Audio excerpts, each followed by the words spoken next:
नमस्कार। स्वागत है आपका सुनो कहानी में।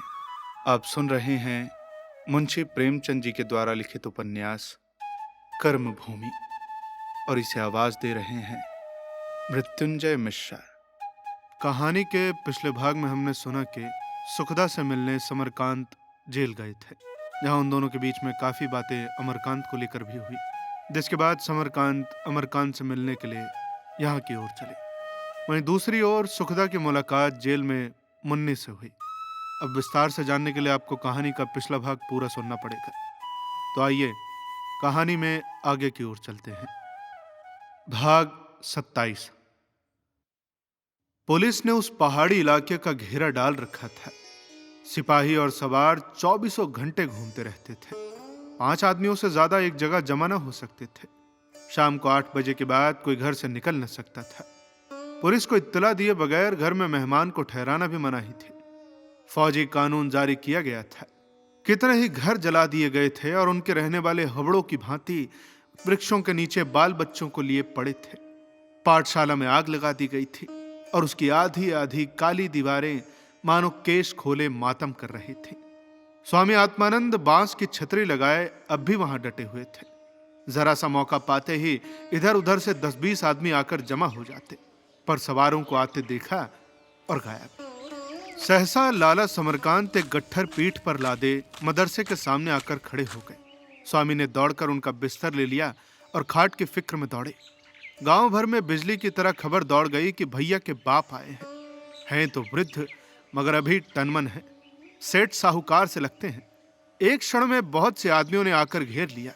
किसी के सिर में पट्टी बंधी थी, किसी के हाथ में, कई तो लंगड़ा रहे थे। शाम हो गई और आज कोई विशेष खटका न देखकर और सारे इलाके में झंडे के बल से शांति स्थापित करके पुलिस विश्राम कर रही थी। बेचारे रात दिन दौड़ते दौड़ते अधमरे हो गए थे। गूदड़ ने लाठी टेकते हुए आकर समरकांत के चरण छुए और बोले, अमर भैया का समाचार तो आपको मिला होगा। आजकल तो पुलिस का धावा है। हकीम कहता है कि 12 आने लेंगे। हम कहते हैं कि हमारे पास है ही नहीं कि दे सके। देंगे कहां से? बहुत से लोग तो गांव छोड़कर भाग गए। जो हैं उनकी दशा आप देख ही रहे हैं। मुन्नी बहू को तो पकड़कर जेल में डाल दिया और आप ऐसे समय में आए कि आपके कुछ खातिर भी न कर सके। समरकांत मदरसे के चबूतरे पर बैठ गए और सिर पर हाथ रखकर सोचने लगे कि भला उन गरीबों की क्या सहायता करें। क्रोध की एक प्याला सी उठकर रोम रोम में व्याप्त हो गई। पूछा कि यहाँ कोई अफसर भी तो होगा। गूदड़ ने कहा, हाँ, अफसर तो एक नहीं 50 हैं जी। सबसे बड़ा अफसर तो वो मियाँ जी है जो अमर भैया के दोस्त हैं। तुम लोगों ने उस लफंगे से पूछा नहीं कि मारपीट क्यों करते हो? कि ये भी कानून है? गूदड़ ने सलोनी की मड़ैया की ओर देखकर कहा, भैया कहते तो सब कुछ है, पर जब कोई सुने। सलीम साहब ने खुद अपने हाथों से हंटर मारे। उनकी बेदर्दी देखकर तो पुलिस वाले भी दांतों तले उंगली दबाते थे। सलोनी मेरी भावज लगती है। उसने उनके मुंह पर थूक दिया था। ये उसे न करना चाहिए था। पागलपन था और क्या।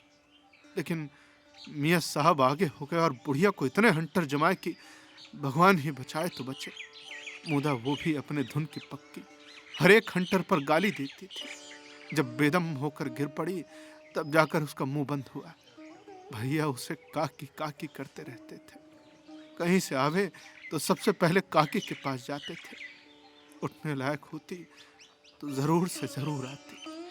आत्मानंद ने कुछ चिढ़कर कहा, अरे तब रहने भी दो, क्या आज ही सब कुछ कह डालोगे? अब पानी वानी मंगवाओ, आप हाथ मुंह धोएं और जरा आराम करने दो। थके मांदे आ रहे हैं वो तो देखो। इधर सलोनी को भी खबर मिल गई। लाठी टेकती चली आ रही है। सलोनी ने पास आकर कहा, अरे कहाँ हो देवर जी? सावन में आते तो तुम्हारे साथ झूला झूलते। चले हो कार्तिक में। अरे जिसका ऐसा सरदार और ऐसा बेटा, उसे किसका डर और किसकी चिंता? तुम्हें देखकर तो मैं सारा दुख भूल गई देवर जी। समरकांत ने देखा कि सलोनी की सारी देह सूज उठी है और साड़ी पर लहू के दाग सूख कर कत्थई हो गए हैं। मुंह सूजा हुआ है। इस मुर्दे पर इतना क्रोध, उस पर विद्वान बनता है। उनकी आंखों में खून उतर आया। हिंसा भावना मन में प्रचंड हो उठी। निर्बल क्रोध और चाहे कुछ न कर सके, लेकिन भगवान की खबर जरूर लेता है। तुम अंतर्यामी हो, सर्वशक्तिमान हो, दीनों के रक्षक हो, और तुम्हारी आंखों के सामने यह अंधेर। इस जगत का नियंता कोई नहीं है। कोई दयामयी भगवान सृष्टि का कर्ता होता तो अत्याचार न होता। अच्छे सर्वशक्तिमान हो, क्या नर पिशाचों के हृदय में नहीं बैठ जाते, या फिर वहां तुम्हारी पहुंच नहीं है? कहते हैं कि ये सब भगवान की लीला है। अरे बड़ी अच्छी लीला है। अगर तुम्हें भी ऐसी ही लीला में आनंद मिलता है तो तुम पशुओं से गए बीते हो। अगर तुम्हें इस व्यापार की खबर नहीं है तो फिर सर्वव्यापी क्यों कहलाते हो? अमरकांत धार्मिक प्रवृत्ति के आदमी थे। धर्म ग्रंथों का अध्ययन किया था, भगवत गीता का नित्य पाठ किया करते थे। पर इस समय वो सारा धर्म ज्ञान उन्हें पाखंड सा प्रतीत हुआ। वो उसी तरह उठ खड़े हुए और पूछा, सलीम तो सदर में होगा? आत्मानंद ने कहा, जी आजकल तो यहीं पड़ा है, डाक बंगले में ठहरे हुए हैं। मैं जरा उनसे मिलूंगा। अरे अभी तो वो क्रोध में है, आप मिलकर क्या कीजिएगा? आपको भी अब शब्द कह बैठेंगे। यही देखने तो जाता हूँ कि मनुष्य की पशुता किस सीमा तक जा सकती है। अच्छा तो चलिए फिर मैं भी आपके साथ चलता हूँ। गूदड़ बोल उठे, अरे नहीं नहीं, तुम न जाइए स्वामी जी। भैया ये है तो सन्यासी और दया के अवतार, मुदा क्रोध में भी दुर्वासा मुनि से कम नहीं है। जब हकीम साहब सलोनी को मार रहे थे तब 4 आदमी इन्हें पकड़े हुए थे, नहीं तो उसी वक्त मियाँ का खून चूस लेते, चाहे पीछे से फांसी हो जाती। गांव भर की मरहम पट्टी इन्हीं के सुपुर्द है। सलोनी ने समरकांत का हाथ पकड़कर कहा, मैं चलूंगी तुम्हारे साथ देवर जी। उसे दिखा दूंगी कि बुढ़िया तेरी छाती पर मूंग दलने को बैठी हुई है। तू मारनहार है तो कोई तुझसे बड़ा राखनहार भी है। जब तक उसका हुक्म न होगा तू क्या मार सकेगा? भगवान में उसकी यह अपार निष्ठा देखकर समरकांत की आंखें सजल हो गईं। सोचा, मुझसे तो ये मूर्ख ही अच्छी है जो कि इतनी पीड़ा और दुख सहकर भी तुम्हारा ही नाम रखते हैं। बोले, नहीं भाभी, मुझे अकेले जाने दो, मैं वो उनसे 2-2 बातें करके लौट आता हूँ, ज्यादा समय नहीं लगाऊंगा। सलोनी लाठी संभाल ही रही थी कि समरकांत चल पड़े। तेजा और दुर्जन आगे आगे डाक बंगले का रास्ता दिखाते हुए चले। तेजा ने पूछा, दादा जब अमर भैया छोटे से थे तो बड़े शैतान थे ना? समरकांत ने इस प्रश्न का आशय न समझकर कहा, नहीं तो वो तो लड़कपन से ही बड़ा सुशील था। दुर्जन ताली बजाकर बोला, आप कहो तेजू हारे कि नहीं? दादा हमारा इनका ये झगड़ा है। ये कहते हैं कि जो लड़के बचपन में बड़े शैतान होते हैं वही बड़े होकर सुशील हो जाते हैं, और मैं कहता हूँ कि जो लड़कपन में सुशील होते हैं वही बड़े होकर भी सुशील रहते हैं। जो बात आदमी में है ही नहीं वो बीच में कहाँ से आ जाएगी? तेजा ने शंका की, अरे तो लड़के में तो अक्स भी नहीं होती, जवान होने पर कहाँ से आ जाती है? अखुए में तो खाली 2 दल होते हैं भैया, फिर उनमें डाल पात कहाँ से आ जाते हैं? यह कोई बात नहीं है। मैं ऐसे कितने ही नामी आदमियों के उदाहरण दे सकता हूँ जो बचपन में बड़े पाजी थे पर आगे चलकर महात्मा हो गए। समरकांत को बालकों की इस तर्क में बड़ा आनंद आया। मध्यस्थ बनकर दोनों ओर कुछ सहारा देते जाते थे। रास्ते में एक जगह कीचड़ भरा हुआ था।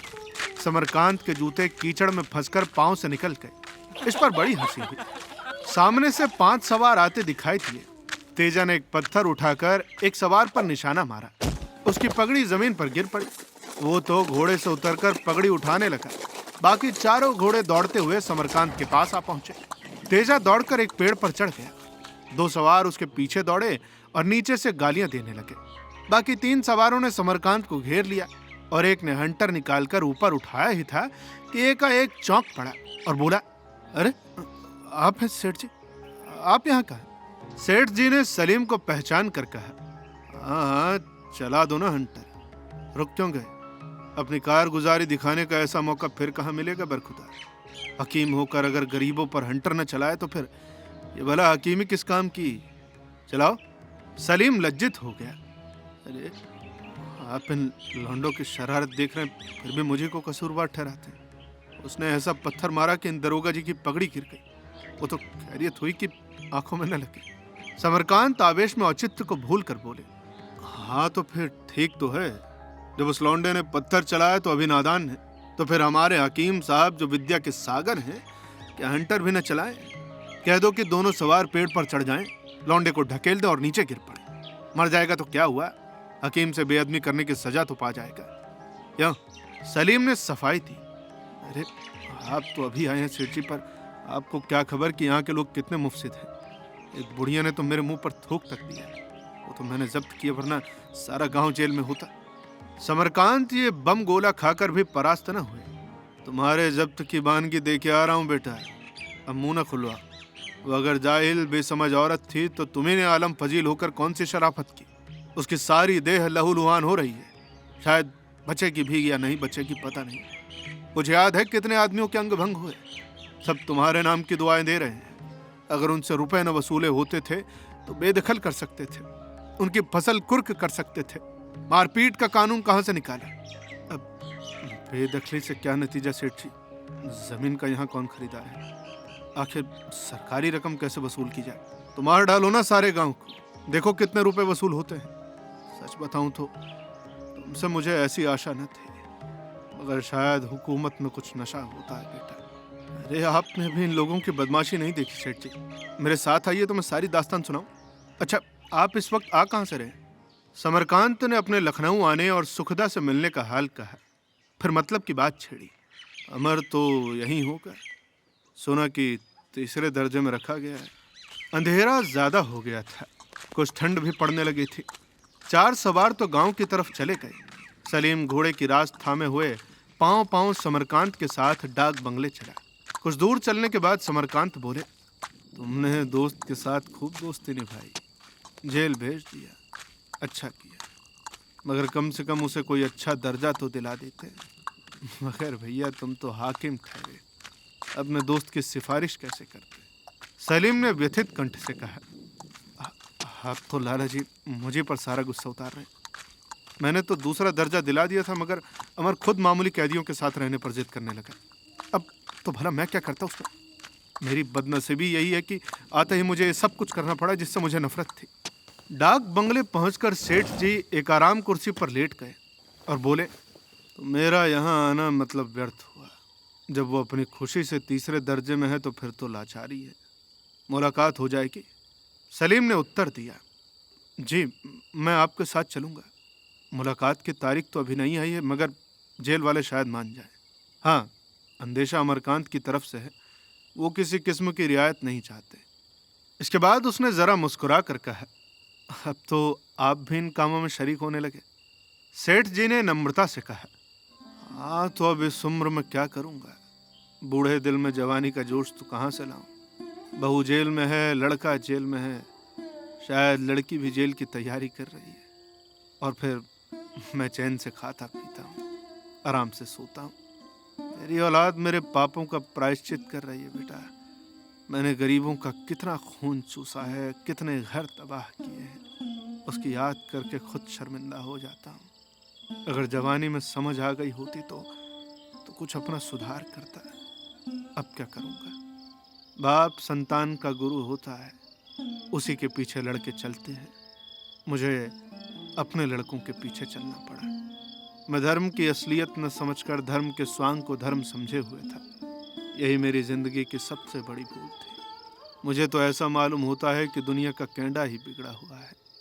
जब तक हमें जायदाद पैदा करने की धुन रहेगी, हम धर्म से कोसों दूर रहेंगे। ईश्वर ने संसार को क्यों इस ढंग पर लगाया, ये तो मेरी समझ में ही नहीं आता। दुनिया को जायदाद के मोह बंधन से छुड़ाना पड़ेगा, तभी आदमी आदमी होगा, तभी दुनिया से पाप का नाश होगा। सलीम ऐसी ऊंची बातों में न पढ़ना चाहता था।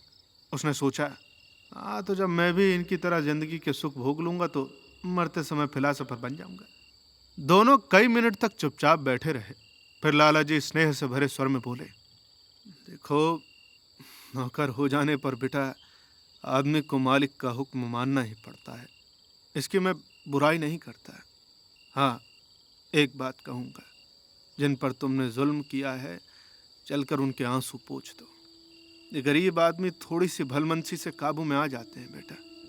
सरकार की नीति तो तुम बदल नहीं सकते, लेकिन इतना तो कर सकते हो कि किसी पर बेजा शक्ति न करो। सलीम ने शर्माते हुए कहा, ओह लाला जी, लोगों की गुस्ताखी पर गुस्सा आ जाता है, वरना मैं तो खुद नहीं चाहता कि किसी पर सख्ती करूं। फिर सिर पर कितनी बड़ी जिम्मेदारी है। लगान न वसूला तो मैं कितना नालायक समझा जाऊंगा, आप तो जानते हैं। समरकांत ने तेज होकर कहा, तो बेटा लगान तो वसूलना होगा। हाँ, आदमियों के खून से हाथ रंग सकते हो, यही तो देखना है। देख लेना, मैंने भी इसी दुनिया में बाल सफेद किए हैं बेटा। हमारे किसान अफसरों की सूरत से कांपते थे, लेकिन जमाना बदल रहा है। अब उन्हें भी मान अपमान का ख्याल होता है। तुम बेकार में मुफ्त में बदनामी उठा रहे हो। अपना फर्ज अदा करना अगर बदनामी है तो फिर मुझे उसकी परवाह नहीं। समरकांत ने अफसरी के इस अभिमान पर मन में हंस कर कहा, फर्ज में थोड़ी सी मिठास मिला देने से किसी का कुछ नहीं बिगड़ता बेटा। हाँ, बन बहुत कुछ जाता है। ये बेचारे किसान ऐसे गरीब हैं कि थोड़ी सी हमदर्दी करके उन्हें अपना गुलाम तक बना सकते हो। हुकूमत को बहुत झेल चुके, अब भलमनसी का बर्ताव चाहते हैं। जिस औरत को तुमने हंटरों से मारा, उसे एक बार माता कहकर उसकी गर्दन काट सकते थे। यह मत समझो कि तुम उन पर हुकूमत करने आए हो, यह समझो कि उनकी सेवा करने आए हो। मान लिया कि तुम्हें तलब सरकार से मिलती है, लेकिन आती तो है इन्हीं के गांठ से। अब कोई मूर्ख हो तो उसे समझाऊं। तुम तो भगवान की कृपा से आप ही विद्वान हो, तुम्हें क्या समझाऊं। तुम भी पुलिस वालों की बातों में आ गए, यही बात है ना। सलीम भला ये कैसे स्वीकार करता, लेकिन समरकांत अड़े रहे। मैं इसे नहीं मान सकता। तुम तो किसी से नजर नहीं लेना चाहते, लेकिन जिन लोगों की रोटियां नोच खसोट पर चलती हैं, उन्होंने जरूर तुम्हें भरा होगा। तुम्हारा चेहरा कहे देता है कि तुम्हें गरीब पर जुल्म करने का अफसोस है। मैं ये तो नहीं चाहता कि 8 आने से 1 पाई भी ज्यादा वसूल करो, लेकिन दिलजोई के साथ तुम बेशी भी वसूल कर सकते हो। जो भूखे मरते हैं, चीथड़े पहनकर और पुआल में सोकर दिन काटते हैं, उनसे 1 पैसा भी दबा कर लेना अन्याय है बेटा। जब हम और तुम 2-4 घंटे आराम से रहना चाहते हैं, जायदादें बनाना चाहते हैं, शौक की चीजें जमा करना चाहते हैं, तो क्या यह अन्याय नहीं है कि जो लोग स्त्री बच्चे समेत 18 पहर घंटे घंटे रोज काम करें, वो रोटी कपड़े को तरसे। बेचारे गरीब हैं, बेजान हैं, अपने को संगठित नहीं कर सकते, इसीलिए तो सभी छोटे बड़े उन पर रौब जमाते हैं। ये सब देखकर अफसोस होता है बेटा। अपने साथ किसी को मत लो, मेरे साथ चलो। मैं जिम्मा लेता हूं कि कोई तुमसे गुस्ताखी न करेगा। उनके जख्म पर मरहम रख दो, मैं बस इतना ही चाहता हूं। जब तक जिएंगे बेचारे तुम्हें याद करेंगे। सद्भाव में सम्मोहन का सा असर होता है। सलीम का हृदय अभी इतना काला न हुआ था कि उस पर कोई रंग ही न चढ़ता। सकुचाता हुआ बोला, पर मेरी तरफ से आपको ही कहना पड़ेगा सेठ जी। हाँ हाँ बेटा, ये सब मैं कह दूंगा, लेकिन ऐसा ना हो कि मैं उधर चलूं, इधर तुम हंटरबाजी शुरू करो। अब ज्यादा शर्मिंदा न कीजिए सेठ जी। तुम ये तजवीज क्यों नहीं करते कि असामियों की हालत की जांच की जाए। आंखें बंद करके हुक्म मानना तुम्हारा काम नहीं है बेटा। पहले अपना इत्मीनान तो कर लो कि तुम बेइंसाफी तो नहीं कर रहे हो। तुम खुद ऐसी रिपोर्ट क्यों नहीं लिखते। मुमकिन है कि हुक्काम इसे पसंद न करे, लेकिन हक के लिए कुछ नुकसान उठाना पड़े तो फिर क्या चिंता। सलीम को ये बातें न्याय संगत जान पड़ी। खुदके की पतली नोक जमीन के अंदर पहुंच चुकी थी। बोला, इस बुजुर्गाना सलाह के लिए आपका एहसानमंद हूं और उस पर अमल करने की कोशिश करूंगा सेठ जी। भोजन का समय आ गया था। सलीम ने पूछा, आपके लिए क्या खाना बनवाऊं? जो चाहे बनवा दो बेटा, पर इतना याद रखो कि मैं हिंदू हूं और पुराने जमाने का आदमी हूं। अभी तक छूत छात को मानता हूं मैं। आप छूत छात को अच्छा समझते हैं? नहीं बेटा, अच्छा तो नहीं समझता, पर मानता हूं। तब मानते ही क्यों हैं? इसीलिए कि संस्कारों को मिटाना मुश्किल है। अगर जरूरत पड़े तो मैं तुम्हारा माल उड़ाकर फेंक दूंगा, लेकिन तुम्हारी थाली में मुझसे न खाया जाएगा। मैं तो आज आपको अपने साथ बिठाकर खिलाऊंगा। अरे तुम प्याज मांस अंडे खाते हो, मुझसे उस बर्तनों में न खाया जाएगा। अरे तो आप ये सब कुछ न खाइएगा ना, मगर मेरे साथ बैठना पड़ेगा। मैं रोज साबुन लगाकर नहाता हूँ। अच्छा, तो बर्तनों को खूब साफ करा लेना। अरे आप चिंता न कीजिए, आपका खाना हिंदू बनाएगा साहब। बस एक मेज पर बैठकर खा लेना। अच्छा ठीक है, खा लूंगा भाई। हाँ, मैं दूध और घी खूब खाता हूँ। सेठ जी तो संध्या उपासना करने बैठे, फिर पाठ करने लगे। इधर सलीम के साथ के एक हिंदू कांस्टेबल ने पूरी कचौड़ी हलवा खीर पकाई। दही पहले ही से रखी हुई थी। सलीम खुद आज यही भोजन करेगा। सेठ जी संध्या करके लौटे तो देखा कि 2 कंबल बिछे हुए हैं और थालियां रखी हुई हैं। सेठ जी ने खुश होकर कहा, ये तो बेटा यहाँ तुमने बहुत अच्छा इंतजाम किया। सलीम ने हंसकर कहा, मैंने सोचा कि आपका धर्म क्यों लूं, नहीं तो एक ही कंबल रखता। अगर ये ख्याल है तो तुम मेरे कंबल पर आ जाओ, नहीं तो मैं ही आता हूँ। वो थाली उठाकर सलीम के कंबल पर आ बैठे। अपने विचार में आज उन्होंने अपने जीवन का सबसे महान त्याग किया। सारी संपत्ति दान देकर भी उनका हृदय इतना गौरवान्वित न होता। सलीम ने चुटकी ली, तो आप मुसलमान हो गए सेठ जी। सेठ जी बोले, मैं मुसलमान नहीं हुआ बेटा, तुम हिंदू हो गए। प्रातः काल समरकांत और सलीम डाक बंगले से गांव की ओर चले। पहाड़ियों से नीली भाप उठ रही थी और प्रकाश का हृदय जैसे किसी अव्यक्त वेदना से भारी हो रहा था। चारों ओर सन्नाटा था। पृथ्वी किसी रोगी की भांति कोहरे के नीचे पड़ी सिहर रही थी। कुछ लोग बंदरों की भांति छप्परों पर बैठे उसकी मरम्मत कर रहे थे और कहीं स्त्रियां गोबर पाथ रही थी। दोनों आदमी पहले सलोनी के घर गए। सलोनी को ज्वर चढ़ा हुआ था और सारी देह फोड़े की भांति दुख रही थी, मगर उसे गाने की धुन सवार थी। तो देखत जग बराना, साच कहो तो मारन धावे, साच कहो तो मारन धावे, मूठ जगत पतियाना। मनोव्यथा जब असह्य और अपार हो जाती है, जब उसे कहीं त्राण नहीं मिलता, जब वो रुदन और क्रंदन की गोद में भी आश्रय नहीं पाती, तो वो संगीत के चरणों पर जा गिरती है। समरकांत ने पुकारा, भाभी, अरे जरा बाहर तो आओ। सलोनी चटपट उठकर पके बालों को घूंघट में छिपाती नव यौवना की भांति लजाती आकर खड़ी हो गई और पूछा, अरे तुम कहाँ चले गए थे देवर जी? सहसा सलीम को देखकर वो एक पग पीछे हट गई और जैसे गाली दी, अरे ये तो हकीम है। फिर सिंघनी की भांति झपट कर उसने सलीम को ऐसा धक्का दिया कि वो गिरते गिरते बचा। और जब तक समरकांत उसे हटाए, उसने सलीम की गर्दन पकड़कर इस तरह दबाई मानो घूंट देगी। सेठ जी ने उसे बलपूर्वक हटाकर कहा, अरे पगला गई हो क्या भाभी? अलग हट जा, सुनती नहीं? सलोनी ने फटी फटी प्रज्वलित आंखों से सलीम को घूरते हुए कहा, अरे मार तो दिखा दूं, आज मेरा सरदार आ गया है, सिर कुचल कर रख देगा। समरकांत ने तिरस्कार भरे स्वर में कहा, अरे भाभी, सरदार के मुंह में कालिख लगा रही और क्या? बूढ़ी हो गई, मरने के दिन आ गए और अभी लड़कपन नहीं गया। यही तुम्हारा धर्म है कि कोई हाकिम द्वार पर आए तो उसका अपमान करो? सलोनी ने मन में कहा, लाला भी ठकुर स्वाति करते हैं, लड़का पकड़ा गया है ना, इसी से। फिर दुराग्रह से बोली, अरे पूछो ना, इसने सबको पीटा था कि नहीं? सेठ जी बिगड़ कर बोले, अरे तो तुम हाकिम होती और गांव वाले तुम्हें देखते ही लाठियां लेकर निकल आते तो तुम क्या करती? जब प्रजा लड़ने पर तैयार हो जाए तो हाकिम क्या उसकी पूजा करे? अमर होता तो लाठी लेकर न दौड़ता। गांव वालों को लाजिम था कि हकीम के पास आकर अपना अपना हाल कहते, अरज विनती करते अदब से, नम्रता से। यह नहीं कि हाकिम को देखो और मारने दौड़े, मानो वो कि तुम्हारा दुश्मन हो।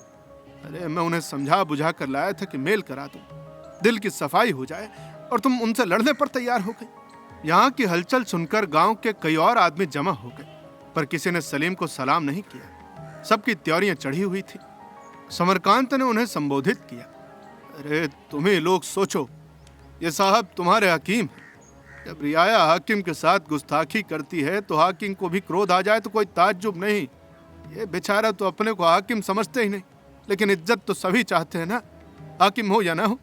कोई आदमी अपनी बेइज्जती नहीं देख सकता। बोलो गूदड़, कुछ गलत कहता हूँ?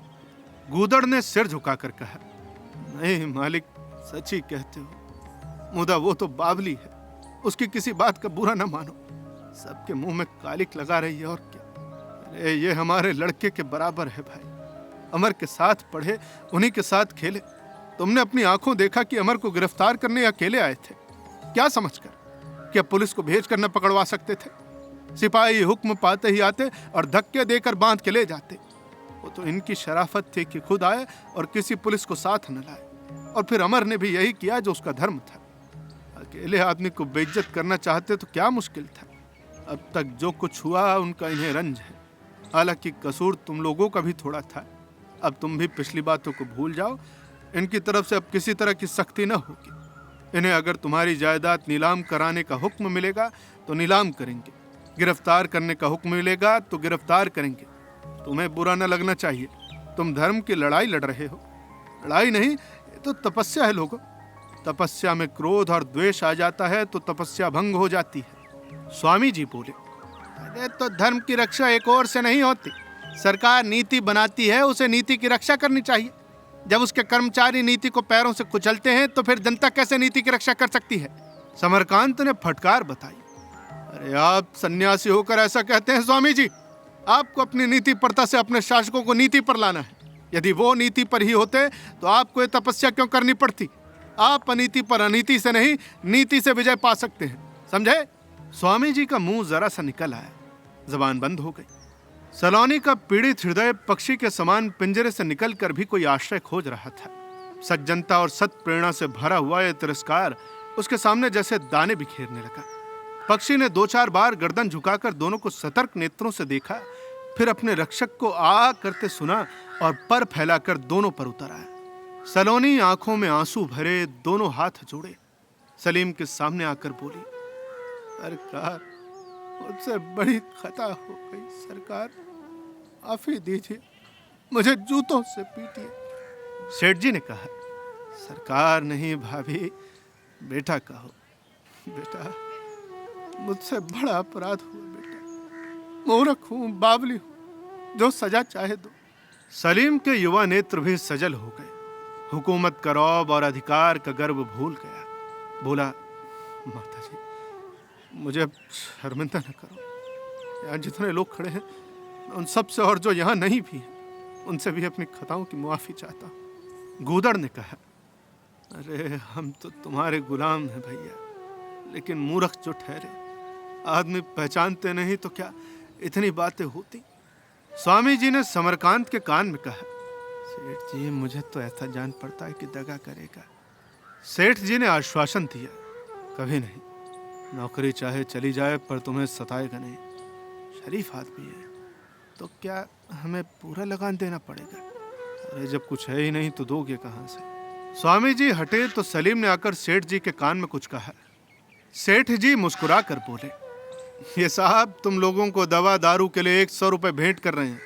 मैं अपनी ओर से उसमें 900 रुपए मिलाए देता हूँ। स्वामी जी, डाक बंगले पर चलकर मुझसे रुपए ले लो। गूदड़ ने कृतज्ञता को दबाते हुए कहा, प्रमुख से एक शब्द भी न निकला। समरकांत बोले, ये मत समझो दोस्त कि ये मेरे रुपए हैं। मैं अपने बाप के घर से नहीं लाया, तुम्हें से लाया था। तुम्हारा ही गला दबा कर लिए थे, अब तुम्हें को लौटा रहा हूं। गांव में जहां सियापा छाया हुआ था, वहां रौनक नजर आने लगी, जैसे कोई संगीत वायु में घुल गया हो।